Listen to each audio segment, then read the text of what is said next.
Indian poetics, Indian literary theory, also in translation studies. So my talk would be more or less more academic in nature. And of course, I have also an experience of translating a Sahitya Academy award-winning book, A New World by Amit Choudhury, into Bengali. It was a Sahitya Academy commissioned work, and it has been published by Sahitya Academy in Bengali, I mean English to Bengali, 2021. That's one of the major works I have done as far as my practical experience of translation is concerned. So today what I am going to share with you is some of the pressing concerns that we are facing in colonial space, or otherwise we can talk of it, kind of decolonial space. So what I'm going to do basically is that I'm just going to talk about, some of the ideas which surround creating a kind of template for Indian theory of translation. Today morning I was having some little bit of conversation, Professor Murugan also in the morning. So my premise is basically about that.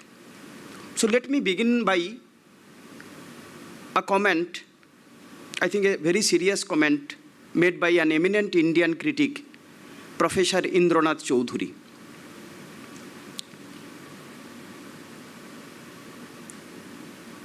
He says, what is the reason that a more than 5,000-year-old civilization like India has not been able to evolve or create an Indian theory of translation?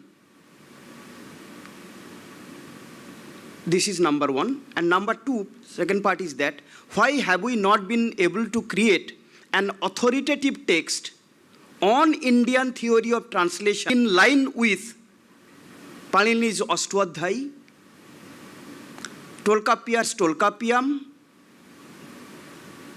Vatsyayana's Kama Sutra, or maybe Bharata's Natya Shastra, and so many and so forth. Why have we not been able to do that? So this is the problem from which my, kind of take starts. As far as Indian literature is concerned, across languages, we have the practice of translation, whether we, being an Indian, whether we are entitled to use the term translation, I sometimes, doubt. I mean, I have some skepticism about using the term translation. And Indranath Choudhury has also tried to answer to his own question. And he has basically attributed to he has not mentioned the term called multiculturalism, multilingualism.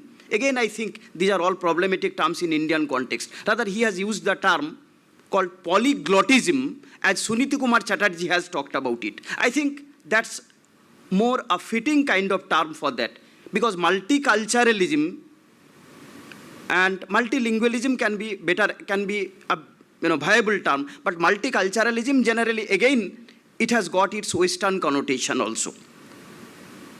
As you all know, India is a multilingual country, and of course, I can call it a polycultural country, and the practice of translation has been going on for over centuries, right from the dawn of civilizations. I'll be gradually coming to that.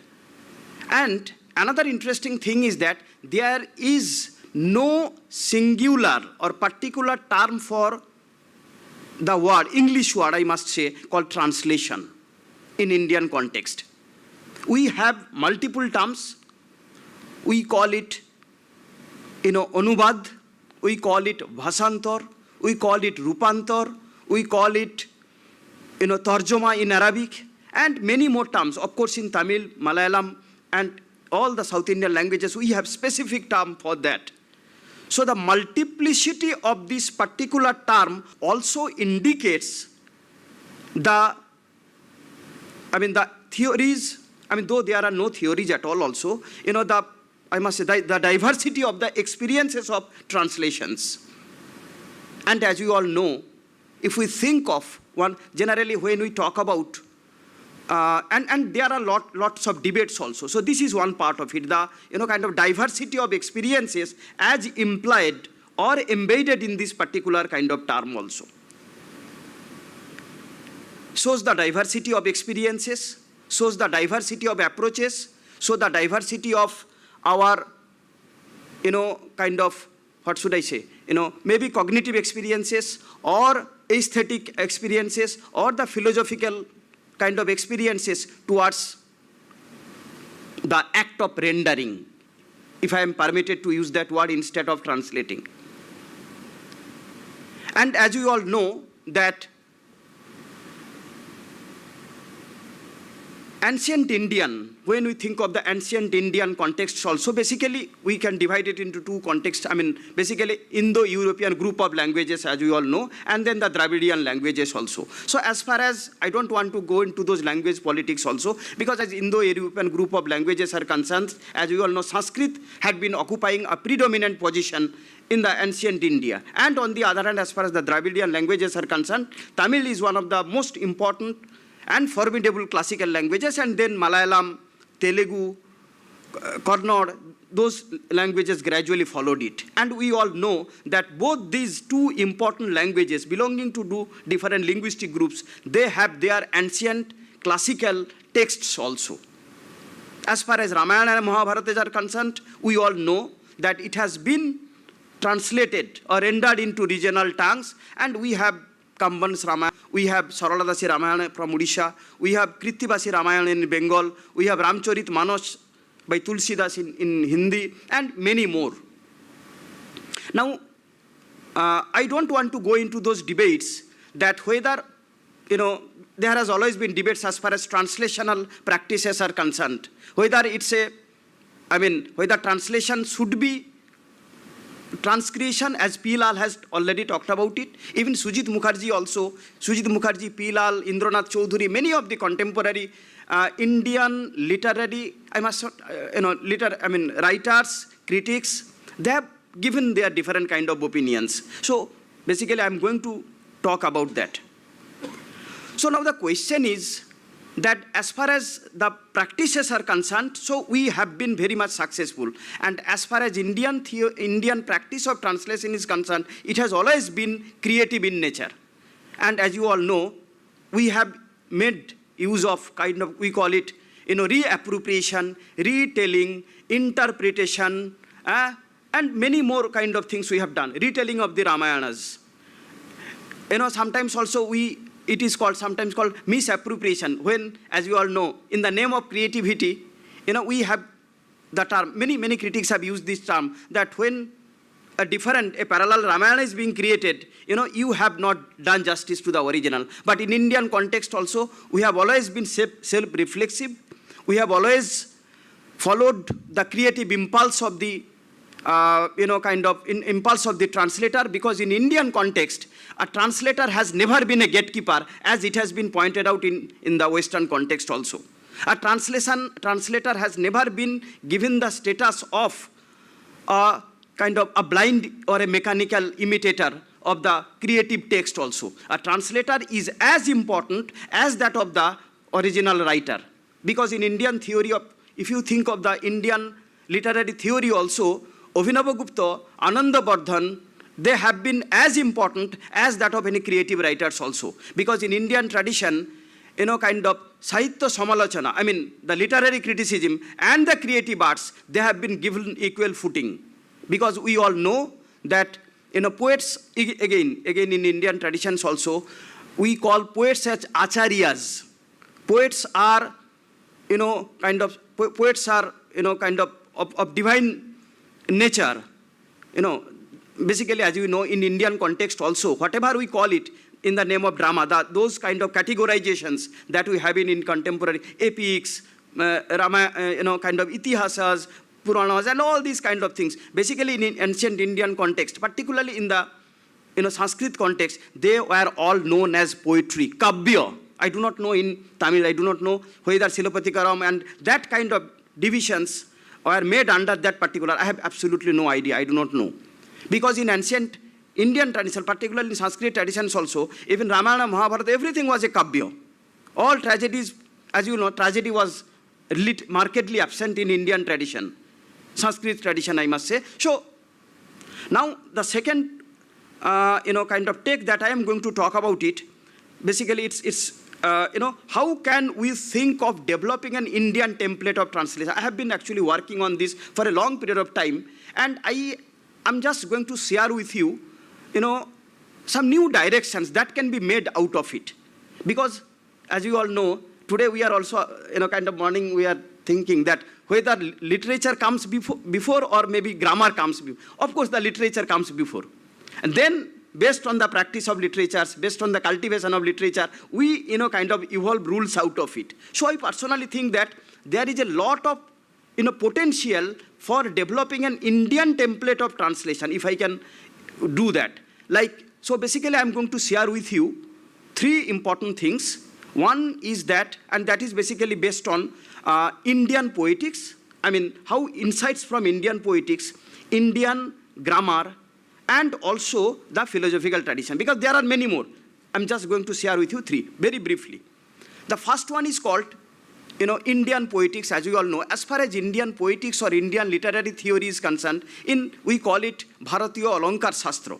Because in the term Indian poetics, poetics is again a Western term. We call it Alankar Shastra, we call it Sahitya Shastra, because Alankar Shastra, Sahitya Shastra and poetics, it is all about poetry. And Shastra, basically, as you know, it's a discipline.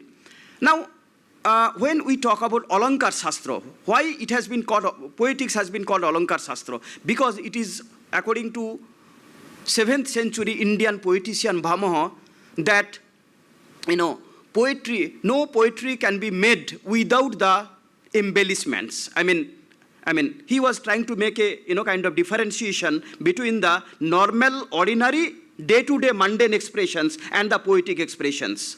So poetic expression, in order to be eligible for poetry, the language of poetry must be embellished, must be decorated with figures of speech we call alankaras. So alankaras are basically the ornaments or the figures of speech which can embellish the poetry. And when, the language of the poetry or the, the gamut of poetry is lacking in those kind of things, that becomes an ordinary, mundane, terrestrial kind of, conversations. So now basically, I was trying to find out that as far as Indian, Alankar Shastra is concerned, there are 6 to 7 schools are there. One is that Rasa theory of Rasa, or school of Rasa. Then we have the Dhani theories. I'm using the normal kind of term. Basically, it's a linguistic theory. Third one is Alankara school of theory. We have Auchitya theory. We have Guna theories. Gunas means qualities, excellences. And we have the Riti, style. And then we have Vakrokti theory of obliqueness. So these are the, and there are, Anumana theory is also there. So basically 6 to 7 theories, this is interesting in Indian context also, that each and every school of theory, they have authoritative text and also the proponent of that theory. Like Rasa theory had been by Bharata, and the text is Natya Shastra. Alankara theory is Kavya Alankara by Bhamaha. We have Vakrokti theory by Kuntaka, and Vakrokti Jivita is the text also. So like, that has been the kind of tradition. Now, how can we think of, approaching this is what called the aesthetic theories that I'm going to apply. That how can aesthetic theories based on Indian poetics can be set as a tool for developing Indian aesthetic theory of translation.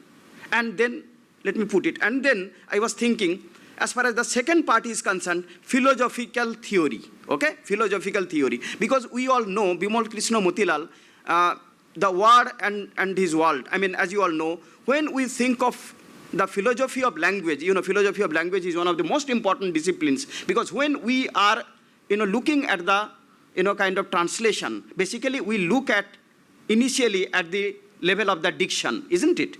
Diction, choice of word. Then we look at the level of the sentences, syntactical. If we go by those grammatical level, first is the, kind of at the level of the words, then at the level of the sentences, then at the level of the discourse, and then this is how we go on. And then how can Indian philosophical theory, as you all know, I was trying to apply, because there are 6 systems of Indian philosophy. Sankhya philosophy, Vaisheshik philosophy, Mimamsa philosophy, Nyaya philosophy. There are, Astik and Nastik, what is this called? And there are 2 Charvaka and probably Jaina philosophy. They are the non-dualistic thing. And the third one that I was thinking about linguistic theories, Panini's Ostodhvai. And also, who is the other one? Bhartrihari. Yes, Bhartrihari is Bhakkapadya. Okay, so Bhakkapadya, which is basically a grammatical text, how that grammatical tradition and the nuances and the ideas can be, kind of thoroughly applicable for examining those. Now let me come back. How at least it can be done.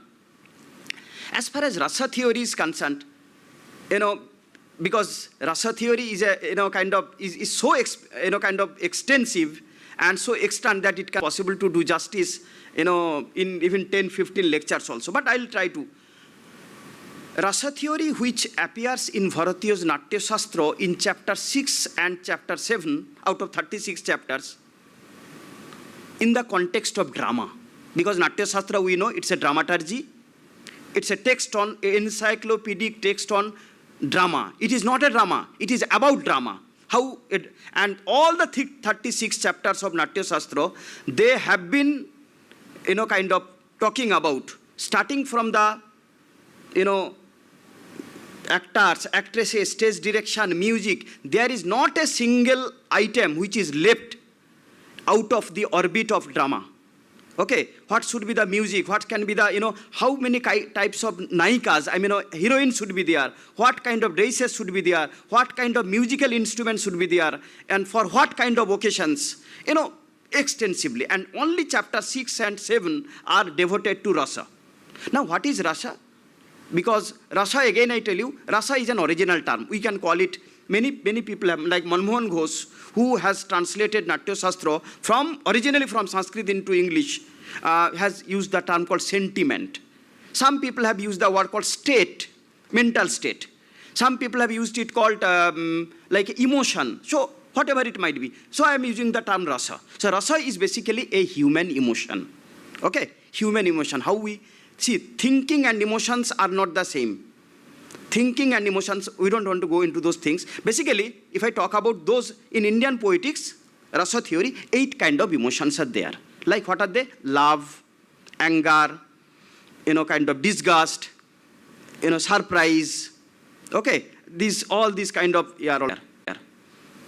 Sringar, Karuna, Hasya, Bir. Bir means heroism. Bir, Bibhatsa, Bhayanak.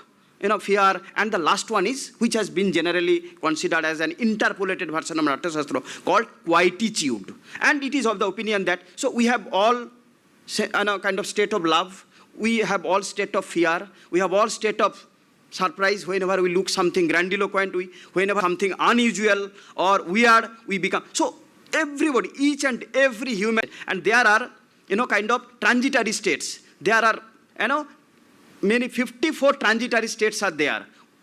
Kind of anxiety, kind of pain, suffering, we'll be talking about those things. Sluggish, being idleness, these are all not permanent. Now the question is that, so all these human emotions are there. Now the question is that in Indian poetics, aesthetic has, rasa theory has been put by another name called aesthetic communication.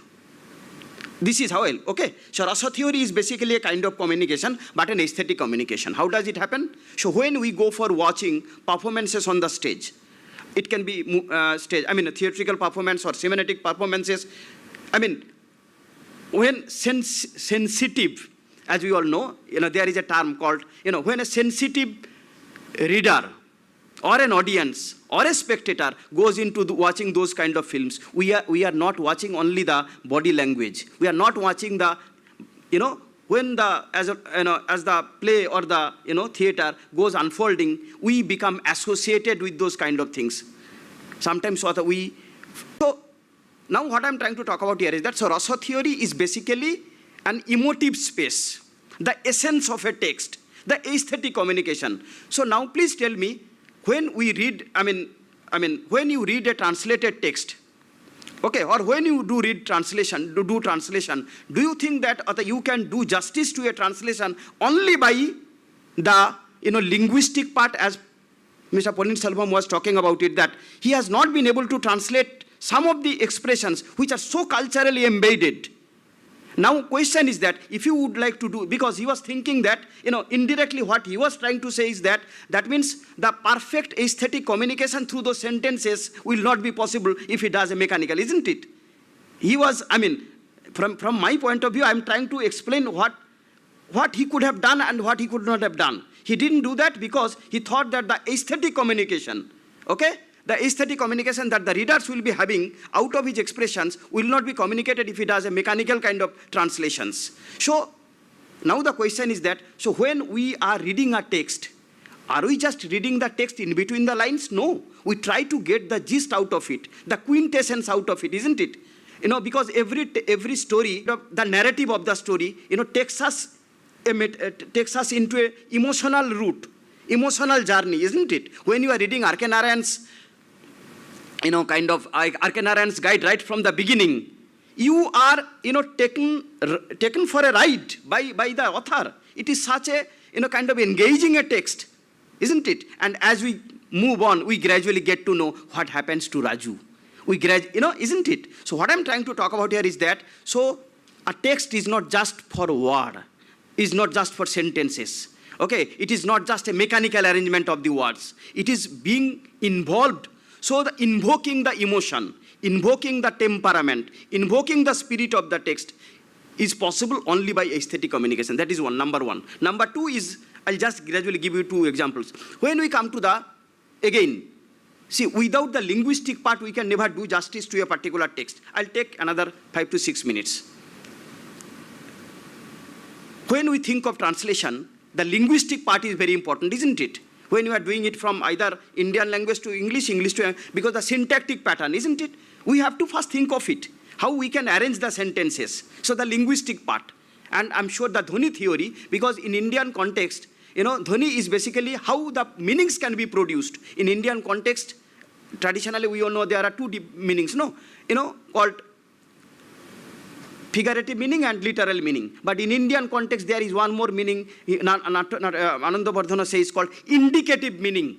I just give you an example. Say, for example, the house is in the Ganges. The house is in the Ganges. If you think of the literal meaning, emotionally,